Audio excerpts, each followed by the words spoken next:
Hello. How's it going? Hello. How are you? Uh, it's me, T Fuller, Comic Crack. What's going on? Nice to see you. Here we are at my house. Anybody seen the Mr. Rogers trailer for the documentary that's coming out? Man, that looks good. Maybe it's old news. I just saw it the other day, and it looks fantastic. And I think it's going to be a damn good documentary. So here I am. Wanted to just kind of, the main thing was talk about the convention today. There was a mini convention today. Again, selling extravaganza for me. Hung out with my son there. It was great. Even though we only had one of us at the table, it gave us room. We played a game, got to spend the day together, which was a lot of fun. But before I get into that, I just wanted to talk about Samaras. And I think when I was talking about these books, I might have called it Samsara or something. I might have mispronounced it. So if that is the case, I do apologize. It's clearly Samaras. I read it last night. It was one of the things. Hey, Mind the Comics, how the heck are you? It's one of Scoyton and Peter's. There's some books that I sit down to start flipping through, and I read the first page, and it just unfolds so fluidly for me and feels so comfortable that I just dive right into it. I'm sure that happens to everybody. There's just something really comfortable about their work and about his art and about the stories that they tell together. You can't remember anything about it, I will remind you, because I did want to talk about it. I also wanted to talk about something that I didn't notice. So it's got a fold out on the front, and it has a fold out on the back. So you get a nice kind of wraparound cover. So what I didn't talk about when I was showing off the books, so it's IDW that put this one out, and on the inside they do have a listing of all the books that they're going to be putting out of Scoyton. I'm assuming from Scoyton and Peters. Now, forgive me again if I'm pronouncing that name wrong. I am going by what I think I remember how Earl Grey pronounced the name. So Samaras available now. Coming in 2018, The Fever and Urbicon. 2019, The Tower. 2020, The Route to Armelia. Brussels. And also available now is The Leaning Girl.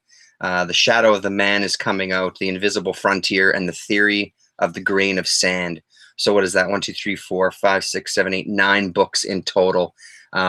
Very, very exciting. So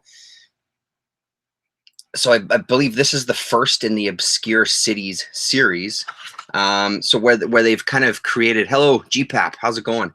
Where they've created this world with kind of surrounding, with cities kind of on the same planet, in the same sort of area. Well, I guess not really. Maybe it's more planet wide because of the amount of time he has to travel in this one. So we start out. First of all, we get a little bit of a photo of them, and then a little bit of a chat about their relationship. They've known each other since the age of 12. They did in, what was it, high school, I think. They started doing like a little magazine that was supposedly by a bunch of people. There was a bunch of names listed, but it was really them just doing all of the work, but putting different names to different articles. And they would mix kind of fact and fiction within it. kind of parted ways and rediscovered each other.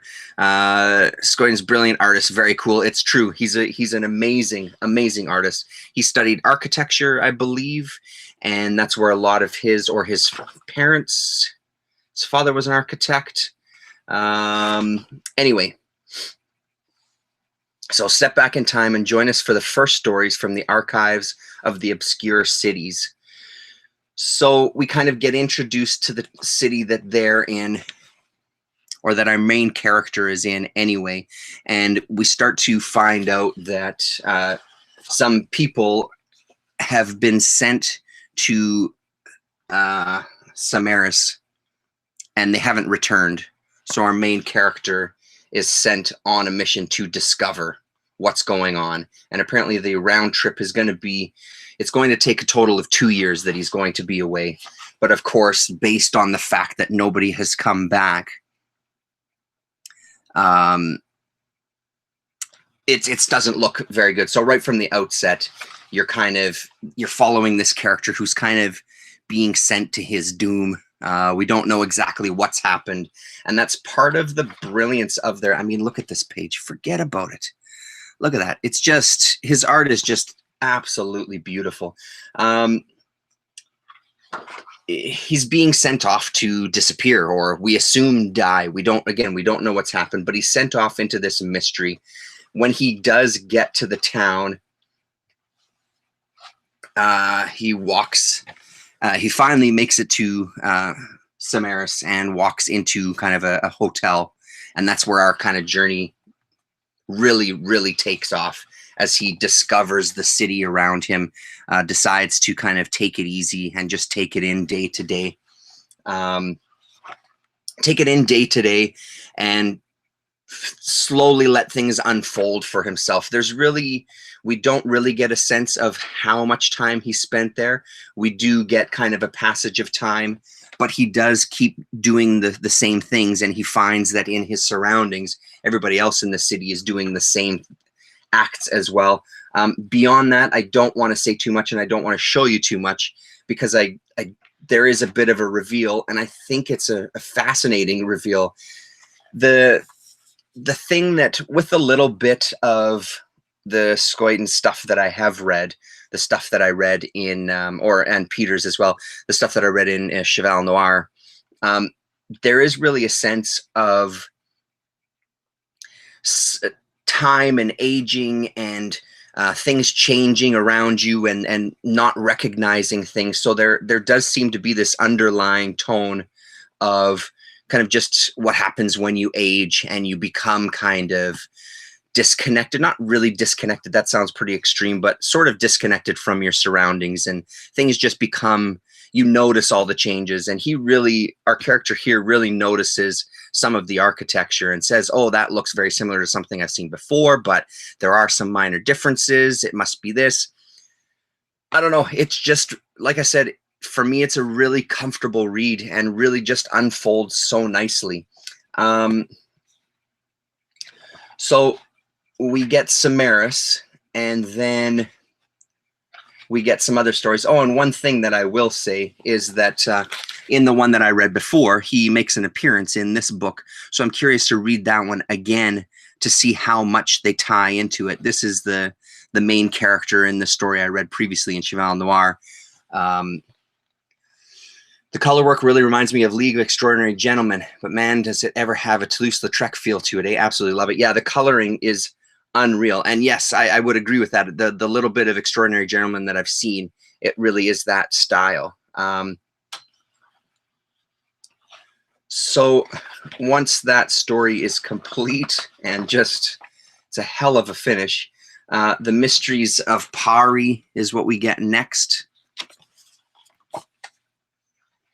And it says this tale was to be called The Mysteries of Pari. It was started in the fall of 1984, just after The Fever of Uricon was published in France, but was never completed.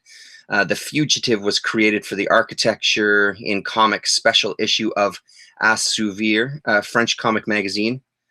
Again, I apologize for butchering the French language, et cetera, et cetera. So they include a bunch of short stories, things that have been reworked. things that were unfinished. I didn't dive into these yet, but I'll just show you some of the black and white work there. That first story is as far as I made it, and then I was literally passing out, but I did flip through the rest. My edition says Samaras is from 1988. Interesting. Let's see what it's...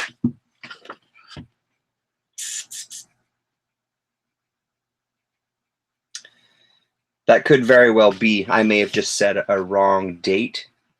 The first nation, The Great Walls of Samaras was originally published in Europe in 1983. That's what it says. And in the US in 1987 by NBM, which is the other publisher that I showed from the Calgary stuff that I had. Anyway, so we get a couple of short stories in the back as well, too. And then this one, which has some incredible visuals of a guy going through some very traumatic experiences here with these different colored rods sprouting out of his head. Very cool. I'm looking forward to more. It's great that IDW is doing this. I don't mind the soft cover edition. Part of me wishes that it was kind of like the Lone Sloan, kind of a little bit oversized hardcover edition, because this would be a good fit for something like that. It's not too beefy. Yeah, he really should be as recognized. And it's interesting that you say that. And that's something that I notice. I'll just read it, actually. Actually, I think the chat comes now with the video. Anyway, Scoyne could have excelled in the way of Mobius. He really should be just as recognized. And it's funny when I look at a lot of the Europeans, and one thing that stood out to me is this. Where's the page? Sorry. So in this panel in particular, if you just look at kind of the surrounding building, you just get these little sections of texture.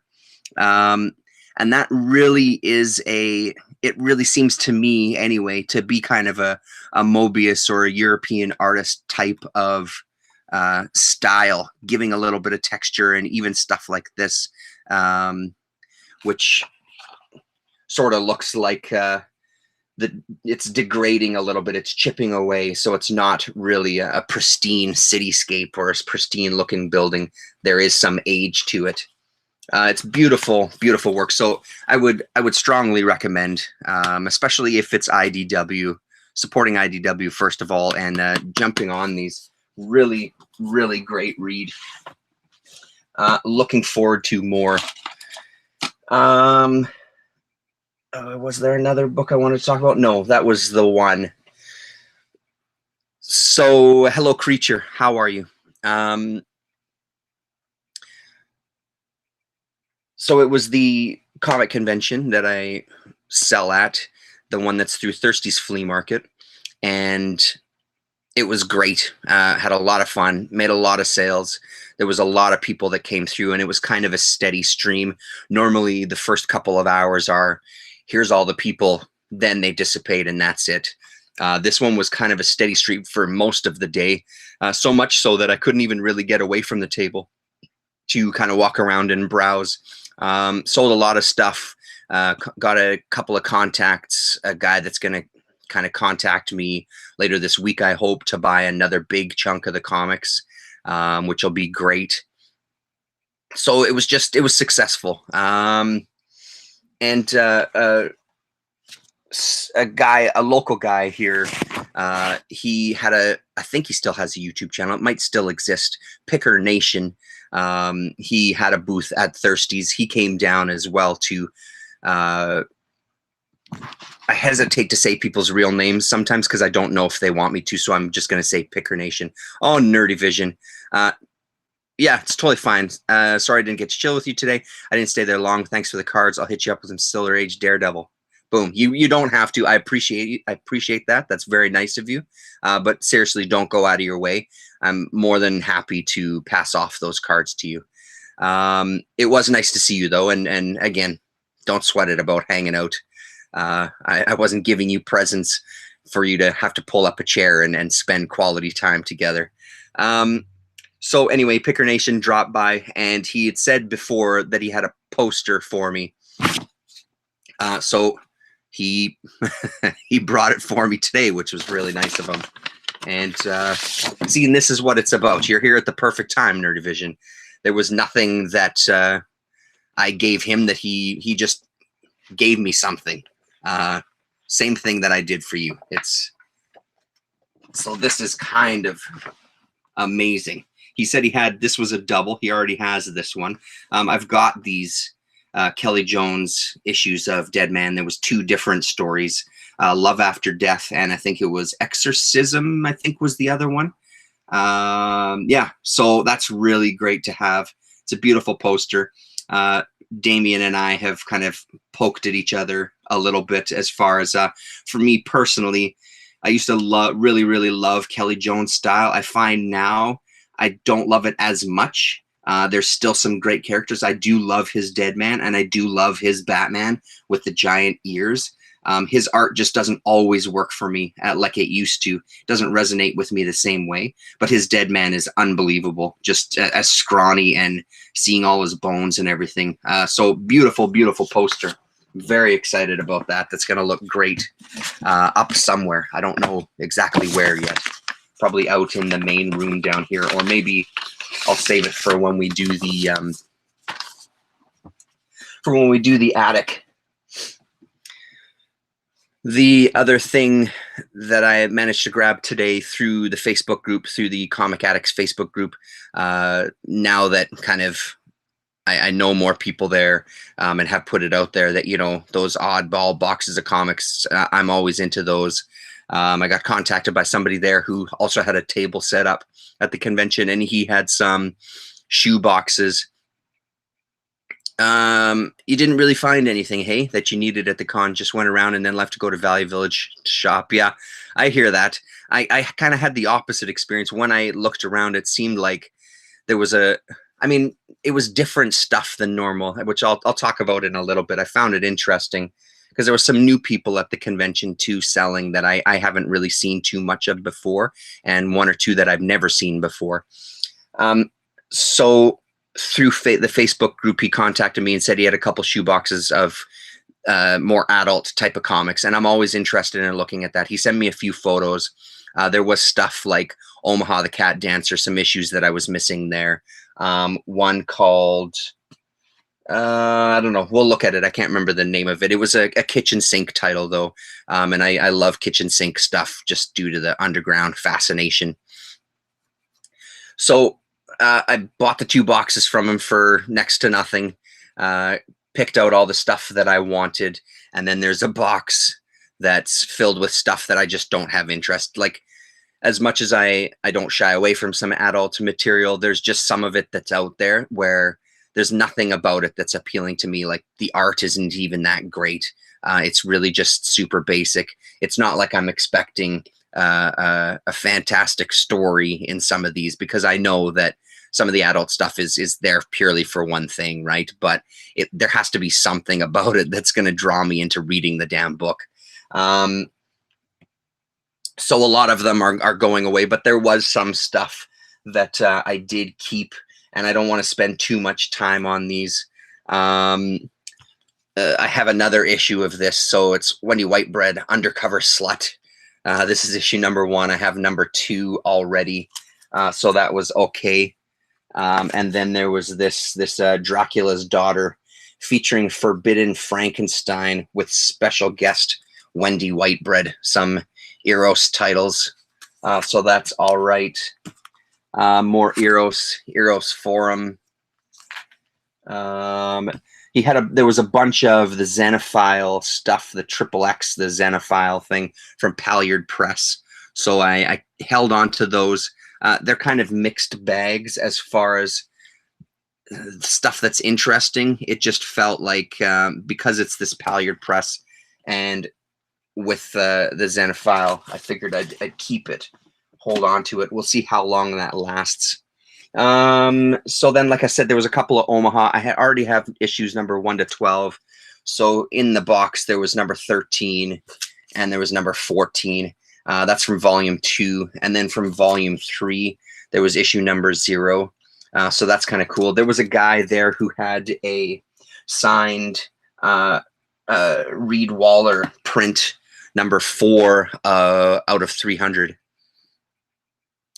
No, that wasn't the one that had the 18 plus labels. I did look through his boxes, and there wasn't much in there. There was a couple of things. He had actually some of the first volume of the Omaha series, which I didn't know that there was actually 3 distinct series. I thought maybe the volume 2 that I have most of were reprints of the first series. I'm kind of kicking myself because I wish I would have picked up the first series.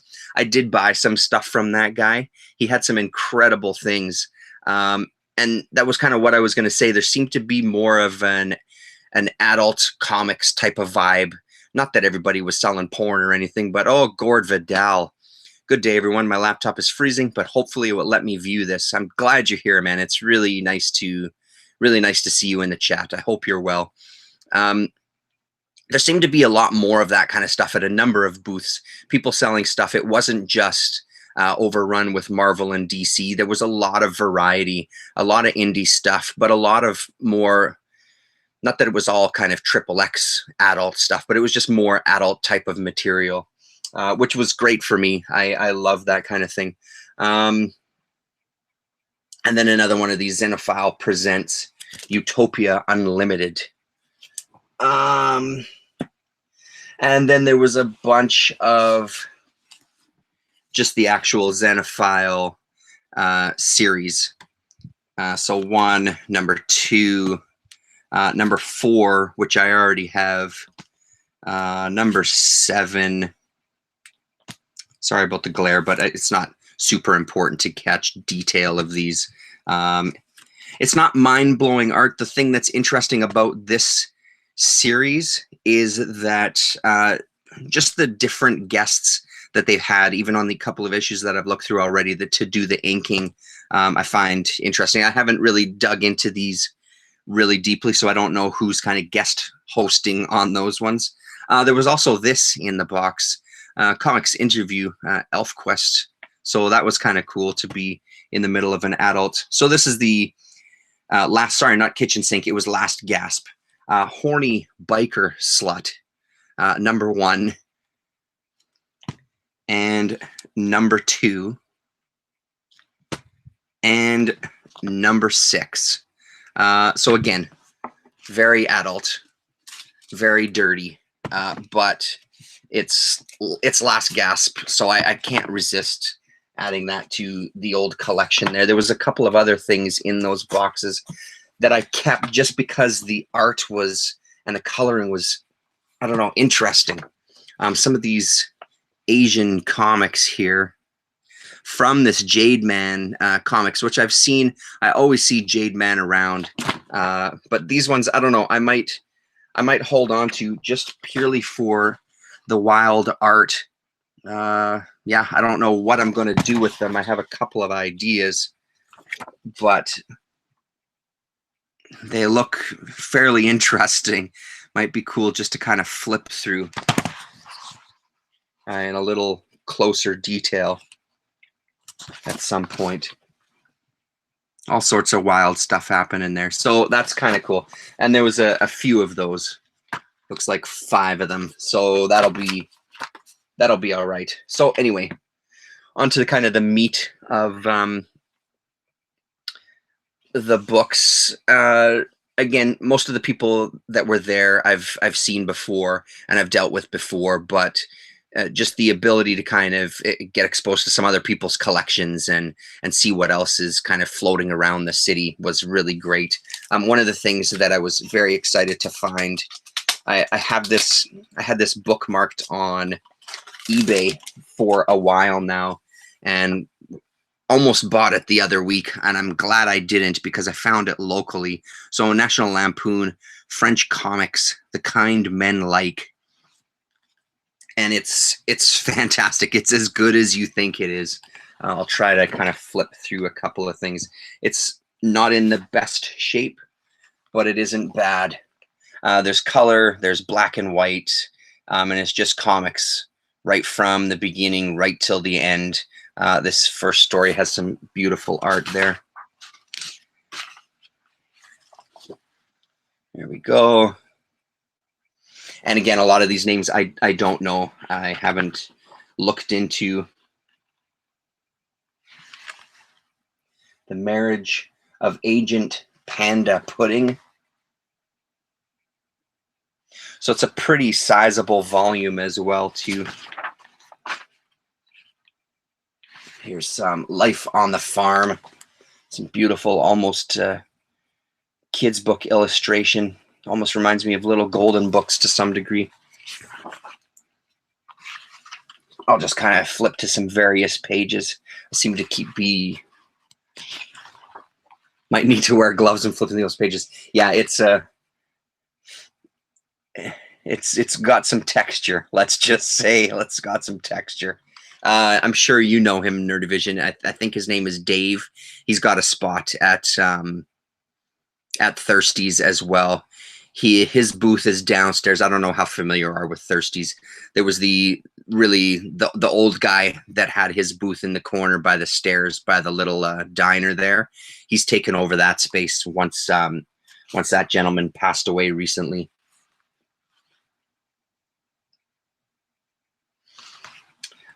But yeah, so I'm really glad to have grabbed this sucker. Picker Nation, how's it going, man? You missed your shout out. I showed off the poster that you gave me, and thanks again for the poster. I appreciate it. And yes, I did find some great stuff. So that's a quick look through that. What else do we got? At the top of the day. Yeah, the old guy did. Yeah, quite a few months ago. Now, I don't know when. I mean, Picker Nation might know. The guy who had. I'm so great with names. The guy who had the booth right by the kind of diner counter there, Picker Nation. I think Dave is the name of the guy that's taken it over. Forgive me or correct me if I'm wrong. But so the first thing that happened, there's usually a guy there who also collects undergrounds, and he usually sells undergrounds too. We've traded in the past. We did a trade today as well, or most of a trade, and then I kind of threw him a couple of bucks on top of it for this copy of Hup #1 with a 295. Yeah, Dave. Okay, so I was right. Peter was the first guy. Thank you. 295 cover with some R crumb from cover to cover. I haven't cracked this one open yet, but there you go, that cover. So that's always good to run into him. He always has a lot of great stuff. And one of the booths that I hit kind of right at the end, he had issue 1 and issue 2 of Quack, which is great. I think I have this whole run now, so that's really nice. And this guy that I went to at the end, I've never seen him before, and he had some great horror magazines as well. He didn't have a ton of stuff, but what he did have was pretty quality, and he gave me a hell of a deal. I think when I totaled it up, I think I had about $41 worth of stuff, and I think he just said, yeah, 25 is fine. 25 bucks. The other thing I found for dirt cheap, I didn't realize it was in a 50% off bin, Plop #1. So I think that one cost me about a $5, and it's in beautiful shape. So that's damn close to completing that run as well. A couple of dollar bin books, Hand of Fate, Eclipse, and AXA #1 from Eclipse. This was just a 2-issue series, and I've got both of those, which is great. Some fantastic art in there. Misty #1, adults only, and another run filler, Akira #16, with one of the best covers of the run so far. I love that cover a lot. Really great. Pretty darn close to finishing off this run as well, too. Always nice to find these epic square-bound volumes of Akira. There seemed to be a lot of Corbin stuff this time. Let me see here. Which is great. I couldn't afford to grab it all. Yeah, Akira is unbelievable, and even just starting to read it. I mean, I haven't. I think Dr. Monkey bought a bunch of them, and he bought them all, I think, and he fired through them kind of immediately. Some stuff comes really easy for me to read. Some stuff is a little more difficult. Akira was a little more difficult for me to go through, so I'm still going through it. Plus, I had some gaps for quite a while early on, so I didn't want to read too much. I kind of want to read it all as one stretch. So I think this gives me issue number 1 to 18 now in a row, which is great. So there was a bunch of Richard Corbin stuff that I don't normally see, a couple of different Fantagor Press titles, but some were, yeah, the anime is amazing. Some were just a little bit out of my price range, or more, I didn't feel as comfortable paying for them. But this one I couldn't pass up. Children of Fire, a 3-part. I love, love, love this Corbin cover. It's just beautiful. It's really, really great. The tide coming in and the sun in the background. It's fantastic. I don't know this story, but anything from Fantagor Press, which was his publishing company there. I'm pathetic. I was supposed to dig up what I had for Akira. I think I said 6 months ago. I don't collect much manga, Picker Nation, but if you have any Akira, I'll take it. If you have any, I can also send you this as a message too. If you have any 2001 Nights, I'm missing 2 issues of that. If you have any, what was that series? They Were 11, I think is what it was called. I'd take those as well. I don't know too much about manga. I just know that there's a few titles that I really enjoy. So those are the ones I'm keeping my eyes out for. And again, maybe there's a ton more and I just don't know about it. Well, I'm sure there's a ton more that I don't know about. And the other Corbin, Beauty, it's in incredible shape. It's like it was gently looked through once and then put into a bag. Graphic album for mature readers, Richard Corbin and Jan Sternad from Fantagor Press, Jeremy Brood, with another beautiful, beautiful cover. I mean, Corbin's stuff just jumps out at you, or does for me anyway, from a mile away. And this one is just immaculate. And again, pretty damn cheap. Let's have a little flip through this one. So yeah, nice minimal design there. It's amazing, amazing stuff. I don't want to open it too much, but you can have a look at that in there.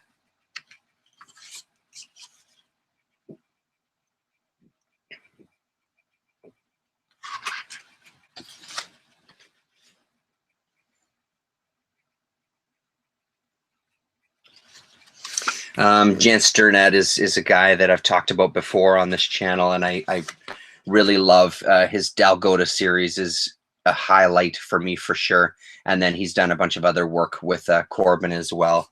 So I'm really looking forward to reading this one. Not that I dislike Corbin's writing. It's just he can be kind of hit and miss. I do like Corbin's short stories, like his horror short stories, quite a bit. Most of those are pretty fun, but this one looks like it's going to be great. Yeah, so 1982, I guess, is when it first came out, and I think this edition is 1989. So I don't know if it came out as just a single issue, like a 3-parter or something, and then they collected it in this format. But I didn't know that Fantagor had done any graphic novels, so I'm going to do some research online to see what else they've kind of put out as collections. So that's a pretty sweet score. The other ones, if you're still here, Gore Vidal, there's one in here that you might be interested in as well, which I was surprised to see. I didn't. It's newer than I thought it was, but I'll get to that one. So this is just the last kind of 4. Kicking myself because there was the other issue of this one here. I didn't realize it was just a 2-issue series. I would have grabbed it, but I couldn't walk away without this one because I love this cover. Devilina. What does it say at the top? Illustrated stories of female-filled fantasy. I mean, that cover is just outstanding. Love it. Love the look on her face and everything. It's just incredible. Oh, Gore Vidal, there you are. Richard Corbin, one of my childhood memories from clandestine purchases of heavy metal magazines. Yeah, totally. And then he had these 2 issues priced at $15 a piece. But this was the guy when I had $41 worth of stuff. He said $20 or $25. So I got quite a discount on these. Garrett was nice enough to point these out to me, point out the booth, and tell me that, hey, you should go and check it out. You can make a deal with them. I heard from other people as well, too. So I got another couple of issues of Weird magazine. This one was from 1973, and this one is 1979. Just the covers alone on these. These ones here in their division, yeah, these are all magazine side. Same with the Devilina. Yeah, these are all magazine size stuff. And then finally, again, Gore Vidal. It doesn't have the CD in it, unfortunately, but I'm going to do a search. I do have a peer-to-peer music program that I use called SoulSeek. I'm going to look because I know the record company Cripple Dick Hot Wax, I think is what it's called, and they put out some incredible stuff. But Jean Rollin, Vampires, or sorry, Virgins and Vampires. So it's a whole thick-ass magazine of a lot of photos from his movies. They have some collections at the back. We'll look through this one as well, too. Some poster design, or some posters, rather, not poster design. Some posters from his movies that were done by Philippe Drouillet as well. I'll show you those first. A big interview with him at the back, but a lot of kind of stills from set, like behind the scenes stills. Here we go. Here's some posters. So there's some Philippe Drouillet poster design there. Beautiful, beautiful stuff. I haven't seen a ton of Rollin's movies, but the ones that I have seen, I really like. They have a really unique quality to them. This fantasy, dreamlike kind of quality. Fascination is one that I own. Just amazing stuff. Really, really great. He was a unique voice. Lots of 2 women paired up together for his movies, vampires. They're usually a vampire pair, and they go around and wreak havoc. So tons of photos. So Cripple Dick Hot Wax, like I said, was a record label that put out a lot of soundtrack stuff, especially a lot of European soundtracks for movies, but also kind of collections of library music, that sort of thing. A lot of fantastic compilations. Yeah, so here we go. There's a write-up on Fascination as well, 1979. So just kind of going through his movies, and with little blurbs and then some photos. What else do we got here? Lips of Blood from 1974.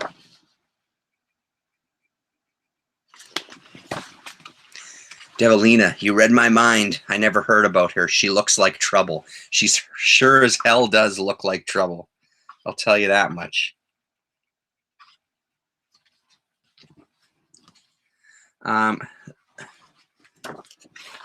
There we go. Another one, 1973.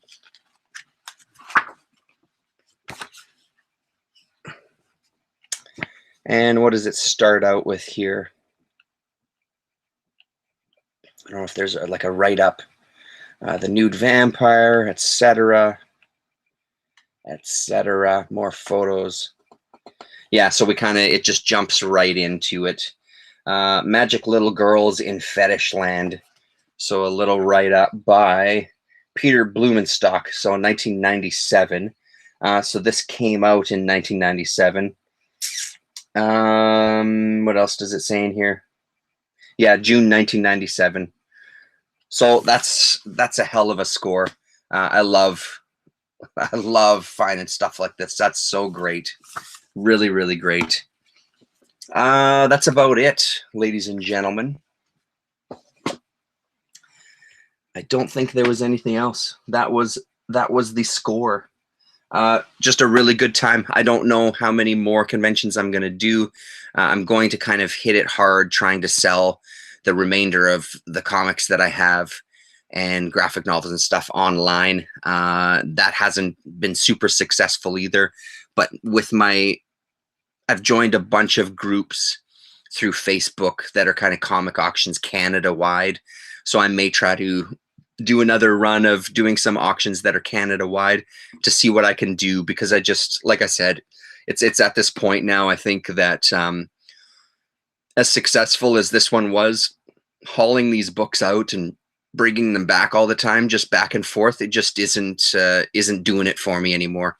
So whatever I don't sell, I may try to hit up maybe Red River Bookshop again and see if maybe he'll take a bunch of the stuff or all of the stuff, and just kind of cut my losses, minus my brother's stuff. My brother's stuff I'm really going to try to push to sell, even if I sell them at like $1 a book. I had most of them priced at $2 a book today, and people did take chunks out of them, but just not enough. I kind of want somebody to buy a whole run. And one of the guys that I did talk to, he was looking at possibly, I'm hoping that he contacts me in the next day or two, to buy the whole run of ROM that my brother has. He's got all 75 issues, although #1 sold today. The guy's fine with that. He was going to take the remainder plus the 4 annuals. So I'm going to cut him a deal on that if he takes the whole chunk. If he wants to cherry pick, then no. But if he takes the whole run, I'm more than willing to give him a deal just to get them moving, get them out. The convention, there's nothing wrong with the convention whatsoever. I still really like doing it. It's still a really good time. Had a lot of great conversations with people. Robert Pasternak came through again, and I see him all the time, and I've talked about him before, and I love talking to Pasternak. He's such a good dude. It's always great to kind of talk to him about stuff. He's right now into collecting Strange Tales, and so we kind of talked about Doctor Strange, as I think we normally do, because both of us kind of appreciate more of the psychedelic art. Gore Vidal, I wish I could tell you how I find that stuff. Virgins and Vampires, beautiful images. I'm going to look into it. How do you find these things? It's just luck. Honestly, I look at the tables that people pass by, and that particular guy that had the actually not the guy that had that specific magazine, but the guy that I bought the National Lampoons from, some of the stuff he had Oh Wicked Wanda collection. He had a soft cover collection, which I've been looking for years, because I remember them from Penthouse magazine. I loved the Oh Wicked Wanda series, as kind of ridiculous as it was. I really, really liked that art. He had a collection. It was just priced. I think he had it priced at $95 is what he was saying, which is just, it's too much. I can't, as much as I want the series, I can't pay that for it. He had a bunch of other really great stuff. Eric Stanton stuff as well too, who was kind of, he did more kind of bondage type of art, but he also did covers for some kind of pulp magazines and books rather. And his art is unbelievable. I'm glad your computer. I did take a look at the Doctor Strange 169 because it was right across from me. And then I asked about the Doctor Strange 169. And then I heard the price of the Doctor Strange 169. And I said, no, thank you very much. I know that I can find a cheaper copy than what he had. Not that it wasn't a beautiful book. It was an amazing book that he had. And people can pay. It's not a comment on anything. People can pay whatever they want for comics. Me personally, I am not going to pay $350 for one comic. I can't. That's insane to me. Unless it's like, you know, as I've talked about before, Daredevil #1 may be the one that I do have to shell out a bit of cash for, but I'm not there yet. I've seen Doctor Strange 169 online for much cheaper. Yes, of course, they're reader copies, but I'm okay with that because we do intend to read them. Yeah, I did see it though. Yeah, I saw it. Wayne always has amazing stuff though. I've bought from Wayne many times in the past. He always has incredible books. So anyway, that was the beauty of the con. Just the fact that there was a lot of guys selling stuff that wasn't just Marvel and DC. It felt like it was my type of convention where all the stuff that I imagine I would like to find out at a little convention, it seemed to be there. I didn't get a chance to look through too much because once 4 o'clock hit, everybody started packing up their tables. I guess everybody had a pretty successful day, so they all wanted to get a jump on getting the hell out of there. So there was a few people that I didn't get a chance to kind of browse through, but it was great to see a bunch of new faces selling books as well, knowing that these conventions are kind of on a semi-regular basis now is bringing people out of the woodworks, which is why you're getting to see some of these more oddball titles and you're getting to see everybody else's collection. Because I know that there's people sitting on some gold in their house, and I'm sure there's 1 or 2 people that if they saw my collections in this house, they may think it was gold as well. It would be great to kind of tap into some of those collections and do some trading.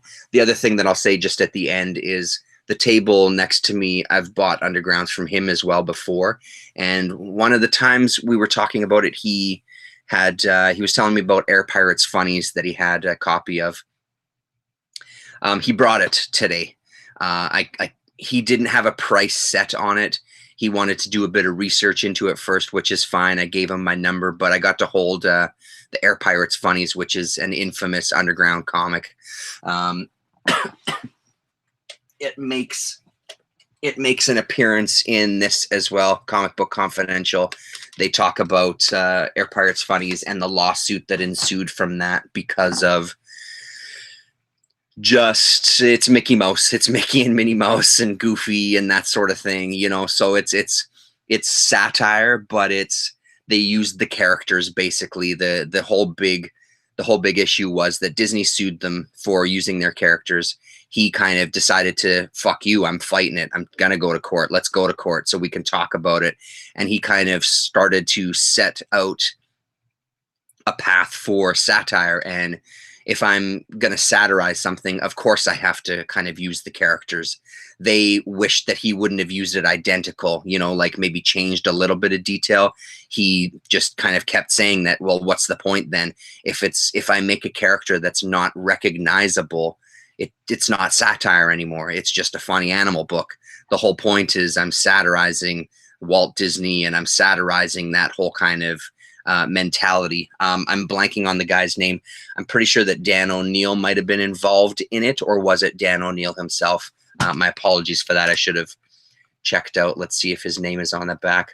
Oh, and Damien, if you are watching this in the future, I saw for the first time live in the flesh an issue of Raw magazine as well. But it was a little too pricey considering the condition it was in.